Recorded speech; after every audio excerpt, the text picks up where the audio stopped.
أعوذ بالله من الشيطان الرجيم بسم الله الرحمن الرحيم وبه نستعين إنه خير ناصر ومعين وصلى الله على سيدنا ونبينا وحبيب قلوبنا وشفيء ذنوبنا أبي القاسم محمد المصطفى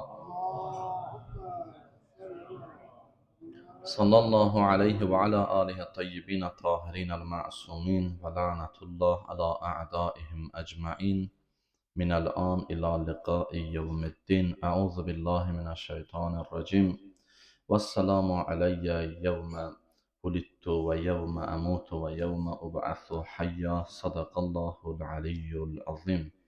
Peygamber adı Peygamber'e salavat zikri. Sallallahu aleyhi ve sellem. İlk öncə bu əziz günlər hər birisi mübarək olsun və Allahın verə izzətinə, əzəmətinə 8-ci imamımız İmam Rıza əleyhissalamın mübarək şəfaətin qiyamət günündə hər birimizə şamil eləsin inşallah.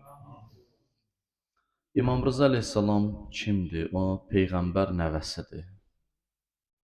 Həzrəti Peyğəmbər sallallahu aleyhi və aleyhi və səlləmin övladlarındandır, nəslindəndir. Xanım Zəhra salamın əleyhanın və Həzrəti Əli əleyhissalamın oğlu olan İmam Hüseyin əleyhissalamın nəslindəndir. Həzrət İmam Rıza əleyhissalamın künyəsi Əbülhəsəndir. Adı Əlidir. Əli ibn Musa. Yəni Musanın oğlu Əli. Çünki bunları bilməliyik də bizim imamımızın adları nədir, harada dəfn olunub.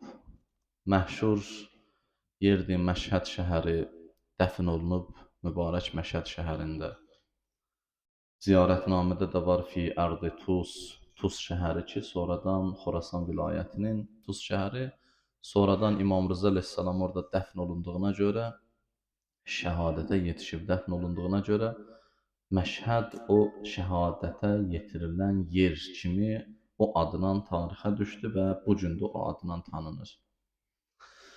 Həzrət İmam Rıza əleyhissalam 55 il yaşadı.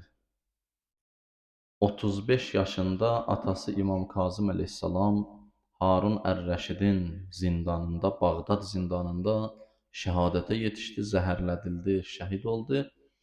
Və ondan sonra, yəni 35 yaşında imamət məqamına yüksəldi. 20 il imamət dönəmi oldu, dövrü oldu. Həzrəti İmam Rıza əleyhissalam bu 20 il ərzində 3 xəlifə ilə eyni əsrdə yaşadı. 3 xəlifə. Birinci 10 ili imamət müddətinin ilk 10 ili təsadüf elədi Harun Ər-Rəşidin xilafətinin son 10 ilinə.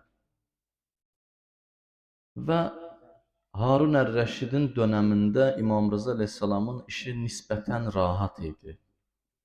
Çünki Harun Ər-Rəşid İmam Kazım əleyhissalamı zəhərlətdiyinə görə, şəhid elədiyinə görə İmam Rıza əleyhissalama toxunmurdu. Ona əlavə əziyyət vermirdi. Ona əziyyət vermirdi ona görə ki, insanların arasında biraz hörmət qazansın və İmam Kazım əleyhissalamı mən öldürtdürməmişəm, mən şəhid elətdirməmişəm kimi göstərsin cəmiyyətə. Deyirlər, İmam Rıza əleyhissalam fürsətdən istifadə eləyir, elmlə məşğul olur, tədris eləyir, dərs deyir, tələbələr yetişdirir. Hələ İmam Rıza əleyhissalam Mədinə şəhərində idi o dönəmdə. Yəni, son ömrünün 50 ilinə qədər Həzrəti İmam Rıza əleyhissalam Mədinə şəhərində yaşadı. Orada dünyaya göz açdı, orada yaşadı. Və ondan sonra elə ki Harun Ər-Rəşid öldü, Harun Ər-Rəşid öləndən sonra onun 2 oğlu var idi. Biri Əmin idi, Məhəmməd Əmin, biri də Abdullah Məmun. 2 qardaş. Anadan ayrı idilər. Məhəmməd Əmin ərəb xanımından olmuşdu Harun Ər-Rəşidin, amma Məmun isə qeyri-ərəbdən dünyaya göz açmışdı. Qeyri-ərəbdən doğulmuşdu. Və buna görə də onların arasında bir belə deyək də, müəyyən mənada təəssübkeşlik yaranmışdı və münaqişələr var idi. Və eyni zamanda Məmunun anası bir xidmətçi kəniz idi. Özü xəstə idi, xəstəliklə bağlı elə Məmunu dünyaya gətirəndən sonra ölmüşdü. Və Məmunu demək olar ki, Abbasilər qəbul eləmirdilər. Amma Harun ər-Rəşid özündən sonra iki vəliəhdi var idi. Yəni məndən sonra mənim oğlum Məhəmməd Əmin birinci xəlifə olacaq. Ondan sonra da Məmun, Abdullah Məmun xəlifə olacaq. Birinci vəliəhdi Məhəmməd Əmin idi, o ərəbdən olan. İkinci vəliəhdi isə həmin o Məmun idi, məşhur Məmun, Abdullah Məmun. Və indi bunlar Harun ölüb, Məhəmməd Əmin bir tərəfdə, Bağdadda, Məmun Xorasanda, hərəsi öz xilafətin irəli sürür. Amma birinci Məhəmməd Əmin başladı ki, dedi, mən öz oğlumu öz vəliəhdim təyin edirəm. Məmuna ehtiyac yoxdur, onu vəliəhdlikdən uzaqlaşdırdı. Nəsə, bunların hərəsinin bir vəziri var idi, onlar münaqişəni şişirtdilər. Hər halda nəticə gəldi, çıxdı, 5 il Məhəmməd Əmin xilafətdə oldu, İmam Rıza əleyhissalam yenə də müəyyən mənada kənarda qaldı, elmlə, tədrislə məşğul oldu. Amma Məmunla Məhəmməd Əminin arasında münaqişə yarandı. Məmun gördü ki, məni vəliəhdlikdən kənarlaşdırıb və müəyyən o atmosfer yarandı və başladı bunların arasında müharibələr baş verməyə. Və nəticədə Məmun qalib gəldi, hücum elətdirdi, öz qardaşının başını kəsdirdi, öz qardaşının Bağdadda və özü üçün gətizdirdi. İndi görün də imamın qatili necə adam olmalıdır? Belə adam olmalıdır da. İndi imamın qatili deyən bir səxavətli, gözəl filan, təlim, tərbiyəli bir insan idi imamın qatili. Əslində tarix bilirsiniz nə deyir? Tarix deyir, mən bunları danışmaqda məqsədim o deyil, biz tarixi ilə əzbərləyək, tarixi əzbərləmək, boş yadda saxlayaq, yox. Tarix ibrətdir. Biz haqq yoldayıq ya batil yolda? Bizim imamlarımız haqq yolda olub, yoxsa batil yolda? Onların tarixinə baxanda bilirsən. Onların həyatına baxanda bilirsən. Onların davranışına baxanda bilirsən. Heç onların davranışına baxma, onların düşmənlərinin, kimlər onlarla düşmənçilik eləyiblər? Onların davranış və həyat, belə deyək də, o həyat mərhələlərin bax, müşahidə elə, biləcəksən ki, bu kimlərdir bunlar? Hansı əqidənin sahibidir, hansı qana mənsubdular? Öz qardaşın edam elətdirdi, öldürtdürdü, hətta mükafat. Hətta bir tarixdə belə bir hadisə mənə rast gəldi ki, belə bir əhvalat olub. Məmun gətizdirdi qardaşının başını. Müəyyən o insanlar ki, məsələn, gəlib Beytülmaldan maaş alırlar, belə lap indiki dilimizdə deyək də. Həmin o maaş alanlar gəlirdi, onun qardaşının başına qarşı təhqir eləyirdi, nəsə bir həqarət eləyirdi, ondan sonra onların maaşı verilirdi, gedirdi. Belə bir vəziyyət yaratdı.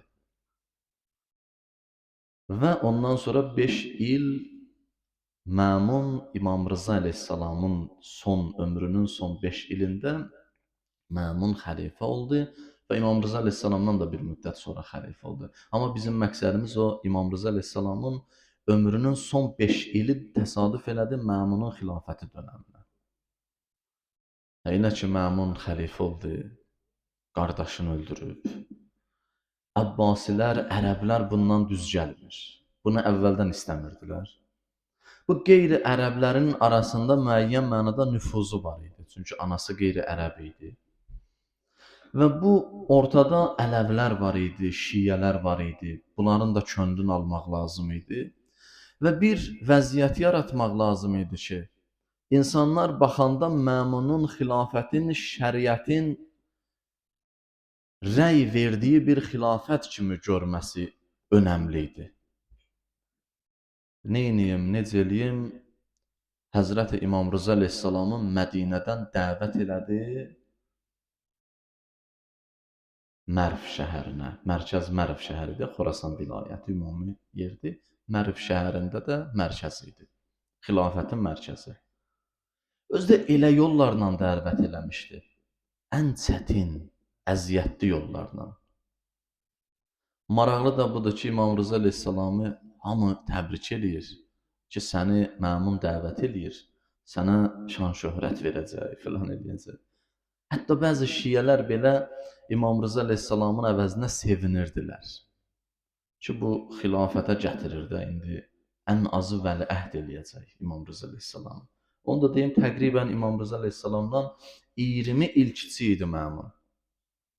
Özü 20 il kiçik idi, İmam Rıza əleyhissalamı öz vəliəhdi təyin edir. Məndən sonra sən xəlifəsən. Təsəvvür elə, özü 20 il İmam Rıza əleyhissalamdan kiçik idi.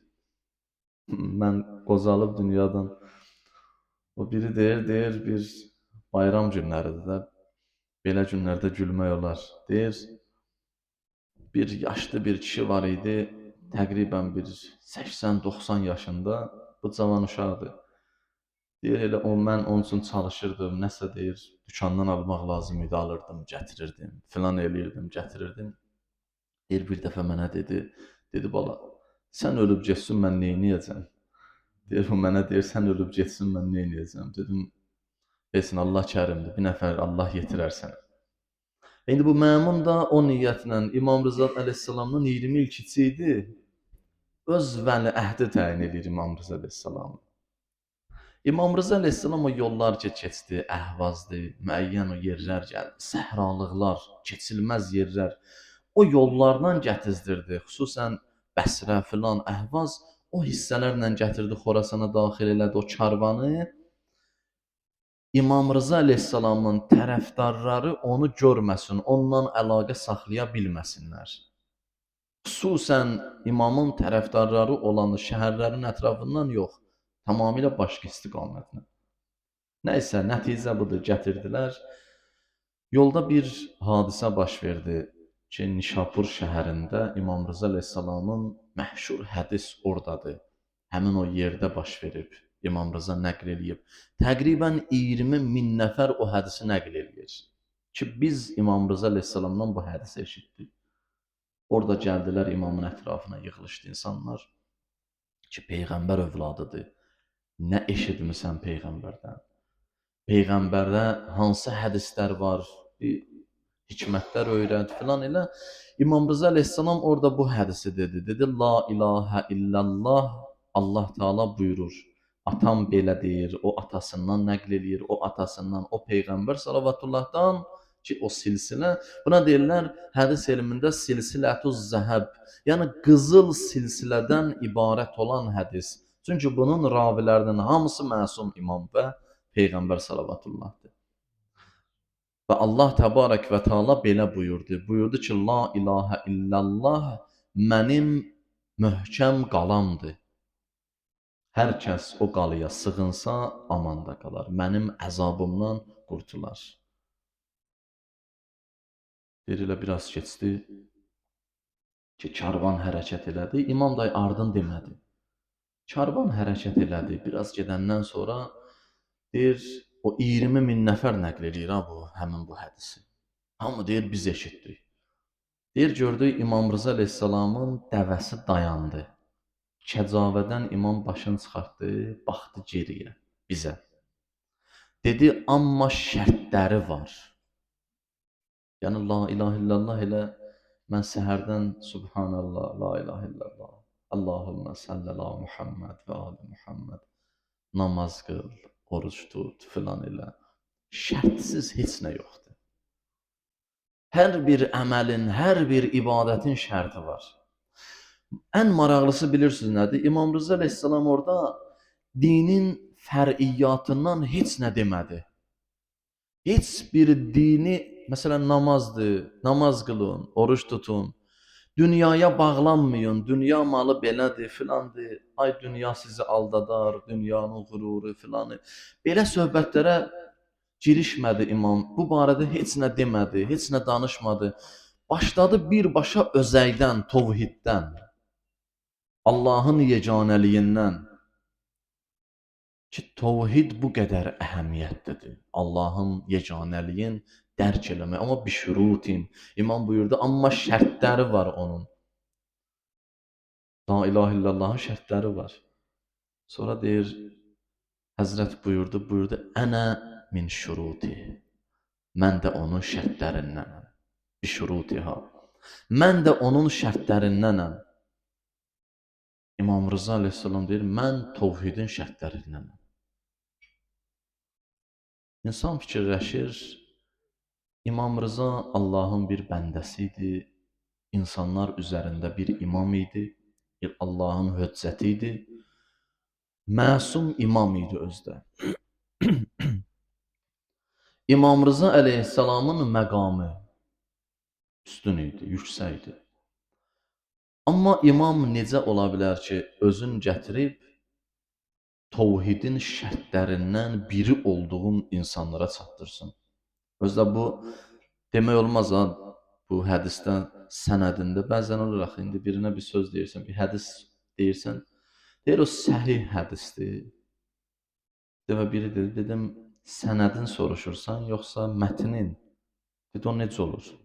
Dedim sən elə bilmirsən hədisin sənədi nədir, mətni nədir, səhih nədir, zəif nədir? Sən durub indi kimdən seçirdin ki, səhih filan deyir, səhihdir. Bunun sənədində heç bir şübhə yoxdur. Bunun sənədi mötəbərdir, səhihdir.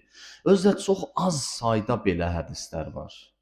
Buna deyirlər silsilətü zəhəb, yəni qızıl silsilədən ibarət olan hədis. Çox az sayda. Həmin hədisdə İmam Rıza əleyhissalam deyir ki, buyurur ağa, mən də tovhidin şərtlərindənəm. Mən də la ilahə illallahın şərtlərindənəm. Allahu Ekber. Həqiqətən insan imamətin mahiyyətini dərk eləmək üçün imamətin əhlindən soruşmaq lazımdır. İndi bir nəfər deyir, imamı kim seçməlidir? Deyir, cəmaət seçməlidir, filan kəs seçməlidir. Ya şura seçməlidir, ya filan. Amma imamın öz dilindən eşidək, imamın öz dilindən nə deyilir? Deyir ki, la ilahə illallahın şərtlərindənəm mən. Tovhidin şərtlərindən olmağın mənası və anlamı budur ki, yəni imamət tovhidin əslində bir budağıdır. Kök. Allahın hökmü tovhididirsə, yeganəliyidirsə, o yeganəliyi təsdiq eləmək üçün o yeganə Allahın əmrlərinə tam şəkildə təslim olan bir şəxsin imaməti Allah tərəfindən insanlara təqdim olunub, onu da sən qəbul etməlisən. Buna deyirlər tovhidin şərti. Hər bir imam tovhidin şərtlərindəndir. Hər bir imam. İmam Rıza əleyhissalamı gətirdilər, gəldi. Özdə ailəsindən övladların filan heç kimi gətirmədi. Bir neçə nəfər xidmətçi filan bunlarla gəldi İmam Rıza əleyhissalam. İndi bir nəfər bir yerə gedir, xəlifə olacaq, ya xəlifənin vəziri olacaq, müşavir olacaq. O yığar da qohum, əqrabaların filan saraya gedir də bu. İmam Rıza əleyhissalam heç birini aparmadı. Ailə üzvlərini götürmədi. Dedi, bir neçə nəfər xidmətçi filan insanlardan başqa heç kimi götürmədi, aparmadı. Ona görə ki, İmam Rıza əleyhissalamı yolda da insanlara çatdırdı ki, əslində ilahi tovhid, Allahın tovhidi, yeganəliyi sual altına düşəndə imam özün qurban verməlidir. İmam ona görə özünü gətirmişdi ora, qurbanlığa gətirmişdi əslində. Necə ki, İmam Hüseyin əleyhissalam əhli əyalı ilə gəlmişdi, o lazım idi. Amma İmam Rıza əleyhissalamın özü lazım idi orada, imamın özü lazım idi. Ona görə gəldi imam ora, qurbangaha gəldi. Çatdı Xorasana, Mərv şəhərinə, qarşıladılar. İmam gəldi, əyləşdi bir neçə gündən sonra, dincələndən sonra Harun Rəşidin oğlu Məmun, Abdullah Məmun imama nə dedi? Dedi ki, mən istəyirəm ki, bu xilafəti təhvil verəm sənə. Qardaşın öldürüb, hələ qanı soyumayıb, hələ qanı qurumayıb, belə deyək. Deyir, imam xilafəti verirəm sənə, sən xəlifə olacaqsan. Və imam bir dəfə dedi, yox, ehtiyac yoxdur. Bir nəfər nəql edir, deyir, mən İmam Rıza əleyhissalam xilafətdən imtina eləyən günü mən gördüm ki, bu xilafətdən aşağı dəyərsiz bir şey yox imiş. Deyir, imam elə inkar elədi, imtina elədi o imam xilafət məqamından. Elə imtina elədi. Deyir, mən onda başa düşdüm ki, bundan aşağı bir şey yox imiş. Gözümdən düşdü, deyir, xilafət. Heç nə oldu gözümdə. Dəyəri kiçildi. Məsum imamların ilə əzəməti bu idi. Onların böyüklüyü bu idi ki, onlar insanlara, bəşəriyyətə çatdırmaq istəyirdi ki, dünyada səndən üstünü yoxdur. İnsan, bəşər, səndən ucası yoxdur. Sən varsansa dünyada, deməli, hamıdan fövqdəsən. Sən özünü dünyaya, dünyadakı ötəri, keçici hisslərə qurban verməməlisən. Sənə yaraşmır bu. Həmin şəxslər deyir, mən onda bildim ki, bu xilafət nə dəyərsiz bir şeymiş. Mənim gözümdə xilafət kiçildi. Ən aşağı, ən rəzil vəziyyətinə düşdü. Deyir, İmam Rıza əleyhissalam imtina eləyəndən sonra Məmun dedi ki, onda mənim vəliəhdim olacaqsan. İmam Rıza əleyhissalam dedi, yox, məni üzürlü bil. Dedi, yox, vəliəhdim olmalısan. Başqa yolu yoxdur axı. Dedi, o vaxtı ikinci xəlifə dünyasını dəyişəndə 6 nəfər şura təşkil elədi. Ki, xəlifəni seçəcəklər. İkinci xəlifədən sonra üçüncü xəlifəni. Həzrəti Əli ibn Əbi Talib də əleyhissalam da Məmun deyir, İmam Rıza əleyhissalama deyir. Əmir əl-Müminin Əli ibn Əbi Talib əleyhissalam da həmin o şuranın içərisində 6 nəfərdən biri idi. Elə ki, xəlifə dünyasını dəyişəndə vəsiyyət elədi o şuranı və orada bir dənə də qeyd vurdu ikinci xəlifə. Dedi, bu 6 nəfərdən kimsə müxalifət eləsə, ixtilaf eləsə şura ilə, həmin o şura ki, xəlifə təyin edəcəklər, seçəcəklər, kim ixtilaf eləsə, həmən şəxsin boynu vurulacaq. Mən də sənə məsləhət görürəm ki, imtina eləməyəsən, ixtilaf eləməyəsən məndən. Mənim sözümün əksini deməyəsən. Və başqa yol görmürəm sənin üçün. Əslində İmam Rıza əleyhissalamın qəbul eləməsi və bəzi şərtlərdən qəbul elədi. Dedi, qəbul edirəm vəliəhdliyi, amma heç bir hökm verəndə müdaxilə eləməyəcəm. Heç bir hökmə təsir eləməyəcəm. Heç bir şəxsin istər qəzavətində, istər digər məsələlərində heç bir şeyə müdaxilə eləməyəcəm. Tamamilə kənarda qalacamsa qəbul edirəm. Və İmam Rıza əleyhissalam qəbul elədi bu şərtlərlə. Yəni, bəziləri düşdü İmam Rıza əleyhissalamın canına. Şiyələri, tərəfdarları. Dedilər, İmam dünyasın, nəuzubillah, dünyasın, ahirətin dünyasına qurban verdi. Niyə da Məmunun vəliəhdi oldu? Məmun kimi bir şəxsin vəliəhdi oldu. Ağlı üzdə olan insanlar imama tən elədilər. Bəziləri xəbər göndərdi. Bəziləri nəsiyyət elədi. İndi bunlar hamısı oldu da, bunlar tarixdə qaldı, qeyd olundu. Bu günümüzə də gəlib çatıb müəyyən hissələri. Amma İmam Rıza əleyhissalam bilirdi, neynirdi. Çünki o ilahi elmin daşıyıcısıydı. Çünki İmam Rıza əleyhissalam nahaq qan tökülməsini istəmirdi. İmam o zaman öldürülsəydi, qılıncla öldürülsəydi, həmin o imtina elədiyi təqdirdə. Onda imamın tərəfdarları qiyamlar eləyəcəkdi. Necə ki, ondan əvvəl müəyyən qiyamlar olmuşdu, baş qaldırmışdı və onların hər birisi qılıncdan keçiriləcəkdi. Kütləvi qırğınlar olacaqdı. İmam əleyhissalam o qırğınları saxladı, qarşısını aldı. İnsanların qanının tökülməsinin qarşısını aldı və özün qurban verməklə, fəda eləməklə Həzrət İmam Rıza əleyhissalam vəliəhdliyi qəbul elədi. Əslində Məmun istəyirdi bu İmam Rıza əleyhissalam orada olmaqla bu öz xilafətinə dəyər qata, şəriət də onu geyindirə. Şəriət də onu ki, ay cəmaət, mənim xilafətim bax budur. Görürsünüz bu imam Ələvilər arasında, Şiyyələr arasında nüfuz qazandı müəyyən mənada. Amma İmam Rıza hara çatırdı, soruşurdular, imamı təbrik eləyəndə imam bilirsiniz nə deyirdi? Deyirdi, tələsməyin, bunun axırı yaxşı olmayacaq. Tələsməyin təbrik eləməyə. Həzrəti İmam Rıza əleyhissalam Məmunun elə sonda həmin o fitnəsi ilə şəhadətə yetişdi. Məmunun zəhərlənməsi vasitəsilə şəhadətə yetişdi.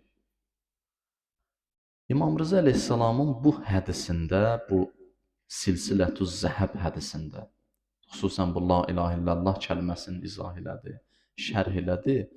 Günümüzə çatan ən böyük miraslardan biri də budur. Həmin bu hədis ki, barəsində bir neçə kəlmə danışdıq. İmam Rıza əleyhissalamın şəni o qədər yüksəkdir ki, hətta onun ziyarəti, qəbrinin ziyarətindən qeyd olunur. Ustadımız Hacı daha gözəl bilir onları. Çünki ömrün o xidmətdə keçirdib, o qapıda keçirdib, Həzrətin zəvvarlarına xidmətdə keçirdib. Allah hər birimizə oranı ziyarət eləməyi nəsib eləsin inşallah.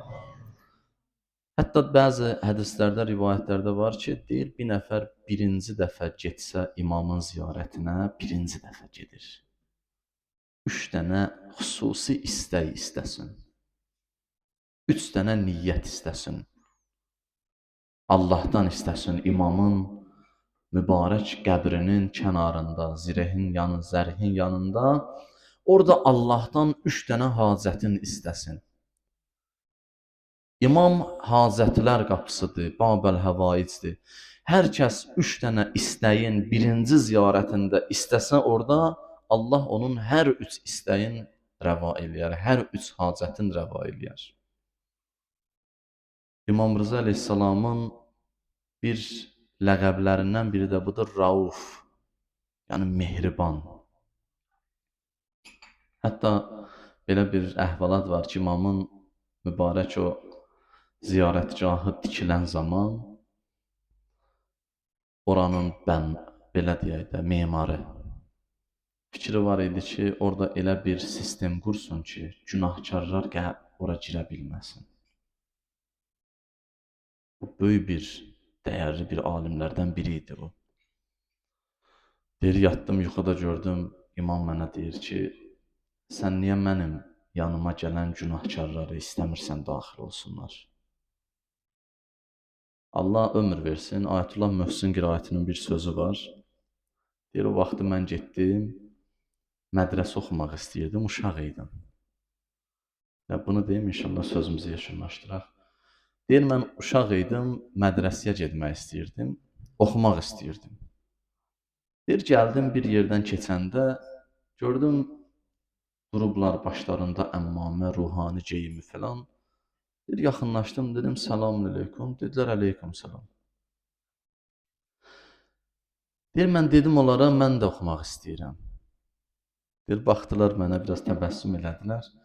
Dedilər, sən nəsə oxumusan? Dedim, yox, elə mən əvvəldən istəyirəm, başlayamda elə birinci mərhələdən. Deyir, biraz təbəssüm elədilər, güldülər. Dedilər, burada müəyyən dövrdən sonra, müəyyən o dərs dövrü var, ondan sonra başlanılır. Məsələn, belə deyək də, bura akademik səviyyəli bir tədris mərkəzidir. Ya məsələn, magistratura səviyyəli tədris mərkəzidir. Bura elə əvvəldən başlayanlar üçün deyil. Deyir, biraz da belə təbəssüm elədilər mənə. Mən də deyir, biraz uşaqdır, amma istedadlıdır da müştəhid olub sonradan. İstedadı var ki, müştəhid olub da. Deyir, mən də baxdım bunlara, dedim, başa düşmədim. Dedilər, nəyi başa düşmədin? Dedim, siz hamama təmizlənəndən sonra gedirsiniz, yoxsa təmizlənməyə gedirsiniz? Deyirlər, baxdılar bir-birinə, dedilər, bu uşaq nə danışır bu? Deyir, müdiriyyət də orada idi, o mədrəsənin müdiriyyəti. Dedi, işiniz olmasın, qoy gəlsin o. Gəlsin. Deyir, məni çağırdı yanına. Çağırdı yanına, gəldi, əyləşdirdi öz otağında, danışdı, söhbət elədi. Deyir, biraz danışandan sonra mənə dedi ki, səndə çox böyük bir potensial var, istedad var. Bu istedadla inşallah sən tezliklə, deyir, o mərhələdə dərs götürmürdülər. Amma deyir, məni orada qəbul elədilər. Bir baxdı bunun danışığı, filanı, rəftarı uyğundur. Bu qabağa gedəcək, belə deyək, inkişaf eləyəcək. Deyir, məni apardı və mənə özü şəxsən məşğul oldu məndən. Oranın müdiriyyəti şəxsən özü məşğul oldu. Yəni, əzizlər, bu məsum imamların məqamı, onların ziyarətgahları, ki, bəzilər deyir şirkdir, filandır, onlar özləri üçün deyir. Elə bir nə hədis yoxdur, nə bir şey. Elə bir hədislər, nə qədər hədislər var ki, gedin qəbirləri ziyarət eləyin. İbrət var orada, məsumların ziyarəti və öz hətta dünyasını dəyişənlərin, hətta bir hədisdə buyurur Həzrəti Peyğəmbər sallallahu zuru quburakum, gedin qəbirlərinizi ziyarət eləyin. Nəyə görə? Ona görə ki, orada sizə lazım olan ibrətlər var, nəsihətlər var, öyüdlər var. Həzrəti İsa aleyhissalamı Allah təbarək və teala buyurdu, hədisi qudsidir. Buyurur, ya İsa, gördün ki, cəmaat bihudə işlərlə məşğuldur, sən get qəbrəstanlığa, qəbirləri ziyarət elə. Get gir qəbrəstanlığa. Ola bilsin, axırda qeydi vurur. Niyə? İlahi, nəyə görə? Səbəb nədir? Hər şeyin bir səbəbi var da. Səbəb nədir? Deyir, ola bilsin, sənə lazım olan moizə orada olsun. İndi mən yaxınımı itirmişəm, mən gedib onun qəbrini ziyarət eləməyəm. Bir dənə ayə var. Ziyarət, onların qəbrinin üstündə namaz qılma. Onların qəbrini ziyarət eləmə. Çünki onlar o ayədə, mübarək Tövbə surəsinin 84-cü ayəsində bir dənə ayə var bu barədə. Ki, bu olmaz.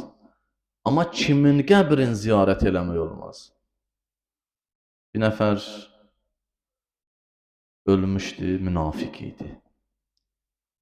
Onun oğlu çox mömin bir şəxs idi.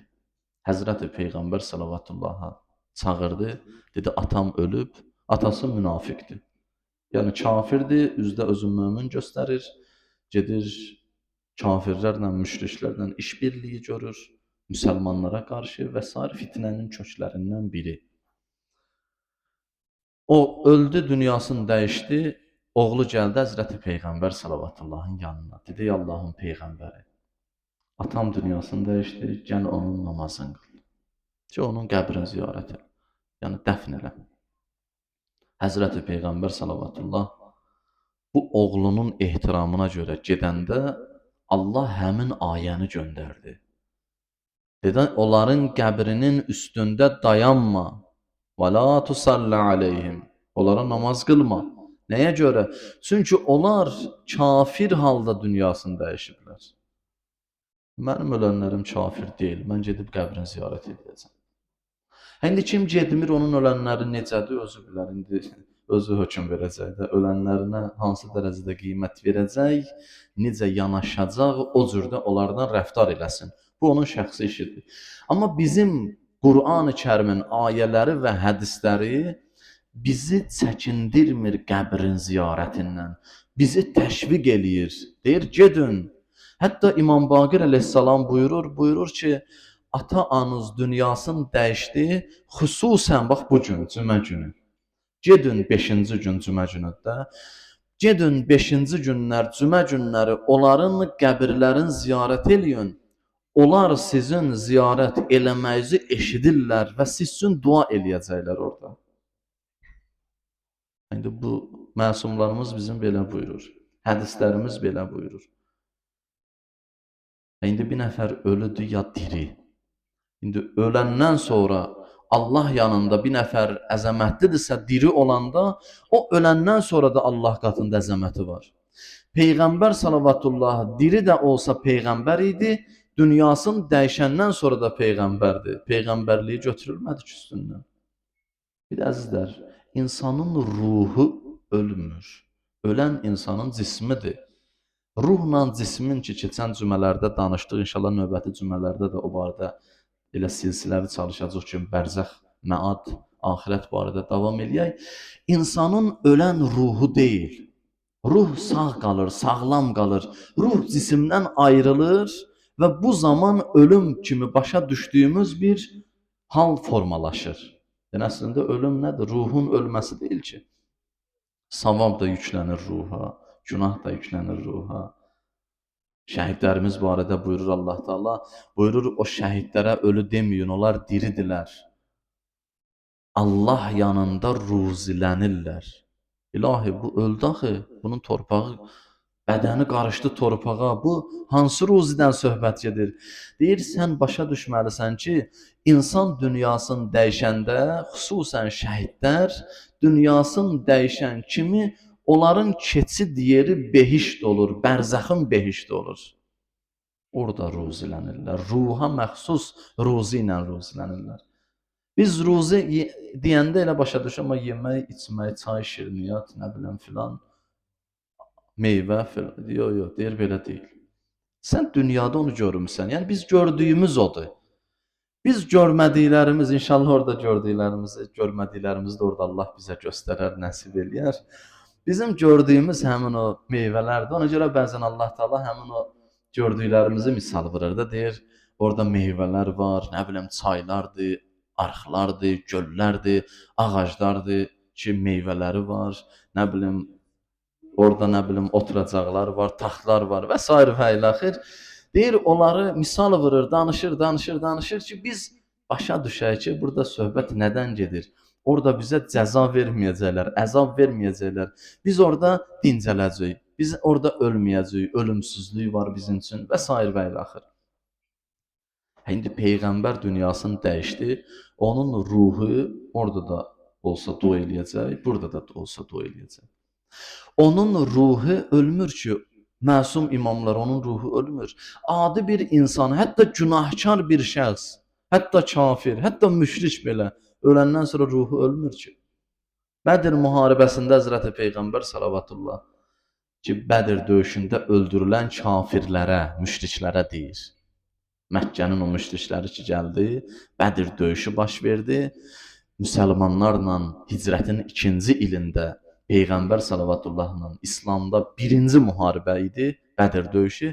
O müharibədə Həzrəti Peyğəmbər salavatullah Bədir döyüşündə öldürülən o müşriklərə üzün tutdu dedi. Dedi, sizə vədə verilən sizə çatdı. Çatdı da. Necədir? Vəziyyət necədir? Lap loru dildə desin. Bir nəfər gəldi Həzrəti Peyğəmbər salawatullahın yanına. Dedi, Allahın Peyğəmbəri, onlar eşidir, sən onlarla danışırsan. Dedi, onlar bizdən daha yaxşı eşidir. Diqqət edin. Bunu bütün mötəbər hədis kitabları nəql edir. Burada fərqi yoxdur, məzhəb fərqi yoxdur. İslam dini, İslam məzhəbləri hamısı qəbul edir və hamısı da nəql edir. Həzrəti Peyğəmbər salawatullah Bədir müşriklərinə, öldürülən müşriklərə dedi ki, barəsində dedi ki, onlar bizdən daha yaxşı eşidir. Amma bir dənə fərq var. Onlar cavab verə bilmir. İnsan qorxsun o gündən ki, o zaman insan cavab verə bilməyəcək. O zaman insanın bu dili bağlanacaq. Çünki bu dil cisimdeydi axı. Orada artıq ruh danışacaq, orada artıq əzalar danışacaq, üzvlər danışacaq, şəhadət verəcək. Ki Allah bizləri həmən gündə məsum imamları bizim başımızın üstündə qərar versin ki, bizlərin hesabımızın, kitabımızın yüngül olmasında onların duasına çox böyük ehtiyacımız var. Ki Quran buyurur, يَوْمَ نَدْعُ كُلَّ أُنَاسٍ بِإِمَامِهِمْ. O gün biz hər bir ümməti öz rəhbərləri və imamları ilə çağıracaq. يَوْمَ نَدْعُ كُلَّ أُنَاسٍ بِإِمَامِهِمْ. Öz imamları ilə dəvət edəcək. Quran buyurur bunu da. Hər bir qövmü imamı ilə çağıracaq. Allah bizləri də sonuncu imamımız İmam Zaman Əcəlallahu Fərəcəhu Şərifin dönəmində yaşayırıq. Onu ilə birlikdə çağırılan şəxslərdən qərar versin inşallah.